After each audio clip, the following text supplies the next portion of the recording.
पंतप्रधान नरेंद्र मोदी आज महाराष्ट्रातील भाजप कार्यकर्त्यांशी संवाद साधणार। माझा बूथ सर्वात मजबूत या संवादाअंतर्गत नमो ॲप वरून मोदी संवाद साधतील। महायुतीने वाढवला प्रचाराचा जोर। राज्यात आज एकनाथ शिंदे, फडणवीस आणि अजित पवार घेणार प्रत्येकी 4 सभा। काँग्रेस नेते राहुल गांधी आज विदर्भ दौऱ्यावर। अमरावतीच्या धामणगाव आणि चंद्रपूरच्या चिमूरमध्ये राहुल गांधींची सभा। काँग्रेस नेत्या प्रियंका गांधी आज महाराष्ट्रात। शिर्डीत साईबाबांच्या दर्शनानंतर प्रियंका गांधी घेणार संयुक्त प्रचार सभा। कोल्हापूरमध्येही प्रियंका गांधींच्या सभेचं आयोजन। आंध्र प्रदेशचे मुख्यमंत्री चंद्राबाबू नायडू आज महाराष्ट्र दौऱ्यावर। महायुतीचे नेते मिलिंद देवरा यांच्या प्रचारासाठी चंद्राबाबू नायडू वरळीतील प्रचार रॅलीत सहभागी होणार। एकनाथ शिंदेंच्या बालेकिल्ल्यात उद्धव ठाकरेंची सभा। केदार दिघेंच्या प्रचारासाठी उद्धव ठाकरे ठाण्यात येणार। शरद पवारांच्या आज रायगड आणि फलटणमध्ये सभा। आदिती तटकरेंच्या श्रीवर्धन मतदारसंघात शरद पवारांची सभा। पवार काय बोलणार याकडे लक्ष। इचलकरंजीत भर पावसात शरद पवारांची सभा। भिजत सभा झाली की निवडणुकीचा निकाल चांगला लागतो, शरद पवारांचं वक्तव्य। शरद पवार यांची पावसातील सभा परिवर्तनाची। या सभेनंतर पुन्हा महाविकास आघाडीचे सरकार येईल ही काळ्या दगडावरची पांढरी रेष। शरद पवारांच्या पावसातील सभेवर निलेश लंकेंची प्रतिक्रिया। शरद पवारांच्या सभेचं नियोजन करणारा व्यक्ती कुठे पाऊस पडणार ते पाहून सभेचं नियोजन करतो। शरद पवारांच्या पावसातील सभेवर विनोद तावडेंचा टोला। पावसात भिजले म्हणजे ती जागा जिंकतील हा पवारांचा भ्रम, तावडेंची टीका। पावसात सभा घेत असल्यानं शिराळ्यातून सत्यजित देशमुख निवडून येणारच। पावसात सभा घेणं हे शुभ संकेत असल्याचं काही नेत्यांचं म्हणणं। नाव न घेता देवेंद्र फडणवीसांचा शरद पवारांना टोला। देवेंद्र फडणवीस यांचं मानसिक संतुलन बिघडलंय, संजय राऊत यांची टीका। फडणवीसांचं राजकीय अस्तित्व संपत चाललंय म्हणून त्यांच्यावर मानसिक परिणाम झालाय, राऊतांचं वक्तव्य। शरद पवार यांनी कधीही कोणताही पक्ष फोडला नाही, पक्ष चोरला नाही किंवा चिन्हही चोरलं नाही, हे सगळं फडणवीसांनी केलं। जयंत पाटील यांची फडणवीसांवर टीका। भाजपमध्ये जास्त परिवारवाद आहे, देवेंद्र फडणवीस यांच्या परिवारवादाच्या टीकेला सुप्रिया सुळेंचं प्रत्युत्तर। प्रमोद महाजन आणि गोपीनाथ मुंडे यांच्या मुलींना बाजूला का केलं याचं उत्तर फडणवीसांनी द्यावं, सुळेंचं फडणवीसांना आव्हान। लाडकी बहीण योजनेतून 1,500 रुपये देण्याला विरोध नाही, पण 1,500 रुपयांपेक्षा लाडक्या बहिणींना सुरक्षेची अधिक गरज। कोल्हापूर येथील चंदगड विधानसभा मतदारसंघातील सभेत शरद पवार यांचं वक्तव्य। ईडीच्या भीतीनं जे लोक आम्हाला सोडून गेले त्यांच्या फाईली भाजपने बाजूला ठेवल्या। शरद पवारांची हसन मुश्रीफांवर टीका। तर यंदा हसन मुश्रीफांना पाडायचं म्हणजे पाडायचंच, पवारांचं आव्हान। सिल्लोडमधील गुंडगिरी रोखण्यासाठी भाजपने साथ द्यावी, मतभेद असले तरी तुमच्याशी बोलायला तयार। सिल्लोडमधील सभेतून उद्धव ठाकरेंची भाजपला साथ। उद्धव ठाकरेंनाच तुरुंगात टाकण्याची वेळ आली आहे, मंत्री अब्दुल सत्तारांची उद्धव ठाकरेंवर टीका। ठाकरेंना मुख्यमंत्री पदावरून काढल्यामुळे त्यांच्या मनात राग, सत्तारांची प्रतिक्रिया। नांदगाव मतदारसंघात उद्धव ठाकरेंची सभा। आमदार पाहिजे की डाकू पाहिजे, ठाकरेंची आमदार सुहास कांदेंवर टीका। गद्दारांच्या पापाचा घडा फोडून त्यांना तुरुंगात, कांदे सोलायला पाठवणार, ठाकरेंची टीका। मालेगाव विधानसभा मतदारसंघात शिवसेना शिंदे गट विरुद्ध ठाकरे गट लढत। विधानसभा निवडणुकीत गद्दारांचा भुसा पाडणार, गद्दारांना गाडल्याशिवाय राहणार नाही, उद्धव ठाकरेंचा मंत्री दादा भुसेंना टोला। उद्धव ठाकरेंचं काँग्रेस सोबत जाणं हे जनतेला पटलेलं नाही, भाजप नेते विनोद तावडेंचं वक्तव्य। कलम 370 परत आणण्यासाठी उद्धव ठाकरेंचा काँग्रेसला पाठिंबा आहे का, तावडेंचा सवाल। विधानसभा निवडणुकीत महायुतीला स्पष्ट बहुमत मिळणार, भाजप नेते विनोद तावडेंना विश्वास. वंचित, MIM आणि बंडखोरांमुळे मतांचं विभाजन होईल, तावडेंचं वक्तव्य. मनोज जरांगे मराठा समाजाचं नेतृत्व करत आहेत. बारामतीतील एका व्यक्तीनं जरांगे यांच्या विरोधात काही अपशब्द वापरलेत. त्यांच्या वक्तव्याशी आम्ही सहमत नाही, अजित पवारांची प्रतिक्रिया. गद्दारीचा काळा डाग हा गुलाबी रंगाने कधीच झाकला जाऊ शकत नाही, ही काळ्या दगडावरची रेष. खासदार अमोल कोल्हे यांची उपमुख्यमंत्री अजित पवारांवर टीका. आदित्य ठाकरेंचा कार्यकर्त्याच्या बाईकवरून प्रवास, सभास्थळी पोहोचण्यास उशीर होत असल्यानं ठाकरेंनी बाईकवरून गाठलं सभास्थळ. सभेनंतर आदित्य ठाकरेंचा वर्सोवा ते घाटकोपर मेट्रोने प्रवास, मुंबईकरांसोबत आदित्य ठाकरेंनी साधला संवाद.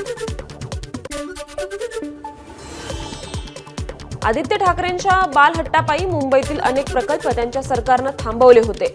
धारावी पुनर्विकास प्रकल्पातील नागरिकांनी आता ठरवायचं की त्यांना नव्या घरांमध्ये राहायचंय की तसंच राहायचंय. श्रीकांत शिंदे यांची आदित्य ठाकरेंवर टीका. आदित्य ठाकरेंनी वरळीतील विकास कामांना फक्त ब्रेक लावायचं काम केलं. अनेक उद्योगांना ब्रेक लावल्यामुळेच हे उद्योग बाहेर गेले. शिवसेना खासदार मिलिंद देवरा यांचा आदित्य ठाकरेंवर निशाणा. ठाकरेंच्या हातात असलेली मशाल लोकांचं घर पेटवणारी, शिवसेना खासदार श्रीकांत शिंदेंची जहरी टीका.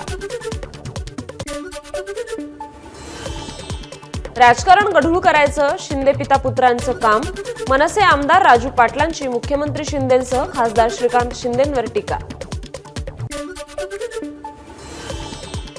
राज ठाकरेंना त्यांच्या खालच्या माळ्यावर कोण राहतो ते तरी माहित आहे का? जितेंद्र आव्हाड यांची राज ठाकरेंवर खोचक टीका.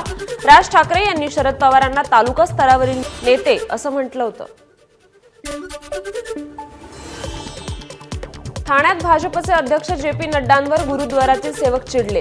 कीर्तन सुरू असताना फोटो काढण्यास उभे राहिल्यानं नड्डांना बाहेर जाण्याची विनंती. 3 हात नाक्याजवळील गुरुद्वारमधील घटना. हिंगोलीमध्ये केंद्रीय गृहमंत्री अमित शहांच्या बॅगांची तपासणी. संत नामदेव कवायत मैदानावर हेलिकॉप्टरमधील बॅगा भरारी पथकाने तपासल्या. बीडच्या आष्टी मतदारसंघात खासदार सुप्रिया सुळेंच्या बॅगची तपासणी. मेहबूब शेख यांच्या प्रचारासाठी आलेल्या सुळेंच्या बॅगांची भरारी पथकाकडून तपासणी. एक है तो सेफ हैच्या बटेंगे तो कटेंगेच्या घोषणा देतात, पण महिला सुरक्षेवर कुणी बोलत नाही. अझदुद्दीन ओवेसींची मोदी आणि योगींवर टीका. आपण औरंगजेबाच्या कबरीवर जात चादर चढवल्यामुळे राज्यातील दंगली थांबल्या. वंचित बहुजन आघाडीचे अध्यक्ष प्रकाश आंबेडकर यांचं वक्तव्य. सोयाबीन आणि कापसाच्या उत्पादन खर्चात वाढ झाली, मग शेतकऱ्यांना सोयाबीन 3,200 रुपये आणि कापूस दर 6 ते 6,500 रुपयांवर का? जयंत पाटलांचा सरकारला सवाल. ज्यांच्यात काम करण्याची ताकद नाही ते निवडणुका आल्या की जात धर्म आणतात. बच्चू कडूंची भाजप आणि काँग्रेसवर टीका. नाशिकमध्ये भाजप आणि ठाकरेंच्या शिवसेनेच्या कार्यकर्त्यांमध्ये राडात 1 जण जखमी तर एकाला अटक. पंकजा मुंडेंसोबत भाजप पदाधिकाऱ्यांची चर्चा. स्लिप वाटपातून वाद झाल्याचा प्राथमिक अंदाज. जालना मतदारसंघात वोट जिहादवरून भाजप आणि काँग्रेस बंडखोर अपक्ष उमेदवारांमध्ये राजकारण तापलं.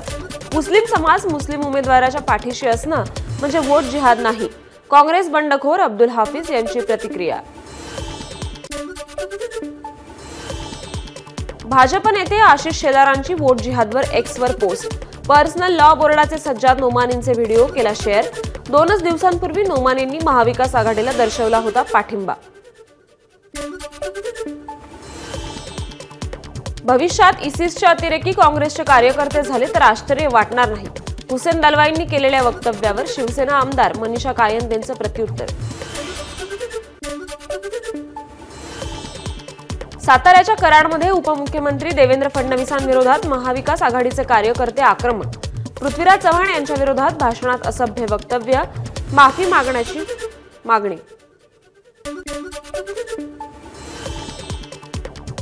गोंड गोवारी समाजाची देवेंद्र फडणवीसांसोबतची चर्चा सकारात्मक. मतदानावर बहिष्कार टाकण्याचा निर्णय मागे घेत गोंड गोवारी समाजाचा फडणवीसांना पाठिंबा जाहीर. सावंत परिवार फोडण्यासाठी मोहिते पाटलांनी सुपारी दिली. शिवसेनेच्या शिवाजीराव सावंतांचा घणाघात. सावंत परिवारात चुलत्या पुतण्यामध्ये पाठिंब्यावरून राजकीय घमासान. पालघरमध्ये भाजप नेते रवींद्र चव्हाणांनी घेतली महायुतीच्या पदाधिकाऱ्यांची बैठक. प्रचाराचा आढावा घेत पदाधिकाऱ्यांना दिल्या सूचना. वसई विधानसभा मतदारसंघात सर्वपक्षीय उमेदवारांचा जोरदार प्रचार सुरू. वसई मतदारसंघात परिवर्तन होणार. 25 ते 30 हजारांच्या मताधिक्यानं निवडून येणार. महाविकास आघाडीचे उमेदवार विजय पाटील यांना विश्वास. मीरा भाईंदरमध्ये अपक्ष उमेदवार विद्यमान आमदार गीता जैन यांच्या निवडणूक शपथपत्राचं अनावरण. मागील निवडणुकीत दिलेली 9 वचनं पूर्ण केल्याचा जैन यांचा दावा. अमरावतीमध्ये बच्चू कडू यांच्या प्रहार जनशक्ती पक्षाला मोठा धक्का. प्रहारचे उमेदवार डॉक्टर सय्यद अब्रार यांचा काँग्रेसचे उमेदवार डॉक्टर सुनील देशमुख यांना पाठिंबा. 10 वर्ष आमदार असताना केलेल्या विकास कामाच्या बळावर जनता नक्कीच मला निवडून देईल. बोईसर पालघरच्या विधानसभेतील महायुतीचे उमेदवार विलास तरे यांनी व्यक्त केला विश्वास. योगेश कदम यांच्यासाठी पत्नी श्रेया कदम यांच्याकडून प्रचार. दापोलीमधील मुस्लिम वस्त्यांना केंद्रस्थानी ठेवत योगेश कदम यांच्यासाठी श्रेया कदम यांच्या मॅरेथॉन बैठका. महाविद्यालयीन शिक्षक आणि शिक्षकेतर कर्मचाऱ्यांना राजकीय पक्षांचा निवडणूक प्रचार करता येणार नाही. उच्च शिक्षण संचालकांनी घातलेल्या बंदीच्या पत्रास आव्हान देणारी याचिका मुंबई उच्च न्यायालयाच्या औरंगाबाद खंडपीठाने फेटाळली. 20 नोव्हेंबरला मतदानाच्या दिवशी वर्सोवा ते घाटकोपर मेट्रो 1च्या वेळेत बदल. सकाळी 4 ते मध्यरात्री 1 पर्यंत सुरू राहणार मेट्रो सेवा. पालिकेच्या विनंतीनंतर मेट्रो प्रशासनाचा निर्णय. मुंबईत 85 वर्षांवरील 1922 ज्येष्ठ नागरिक आणि 187 दिव्यांग मतदारांचं गृहमतदान. माहीम विधानसभा मतदारसंघात 85 वर्षांवरील 558 तर कुलाबा मतदारसंघात 241 ज्येष्ठ नागरिक मतदारांचं मतदान. एबीपी माझा, उघडा डोळे बघा नीट.